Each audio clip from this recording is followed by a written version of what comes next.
প্রতি বছরের ন্যায় এবারও শীতার্ত মানুষের পাশে দাঁড়িয়েছে north south university social services club. সংগঠনটির উদ্যোগে আজ রাজশাহীর পবা উপজেলায় শীতবস্ত্র বিতরণ 2025 কর্মসূচি অনুষ্ঠিত হয়।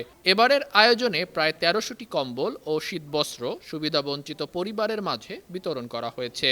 ক্লাবের প্রেসিডেন্ট খালেদ বিন মোর্শেদ রামিম জানান, আয়োজনের মূল লক্ষ্য ছিল শীতার্ত মানুষদের কাছে উষ্ণতার পরশ পৌঁছে দেয়া এবং সমাজের প্রতি বিশ্ববিদ্যালয় শিক্ষার্থীদের দায়িত্ববোধকে আরও শক্তিশালী করা।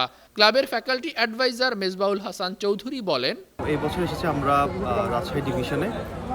আমাদের উদ্দেশ্য হচ্ছে আসলে এই শীতার্ত অঞ্চলগুলোতে দুস্থ মানুষদের, যাদের আসলে শীতের বস্ত্র বা এইসব কম্বল কেনার সামর্থ্য নেই, তাদের শীতের কষ্ট কিছুটা হলেও লাঘব করার জন্য।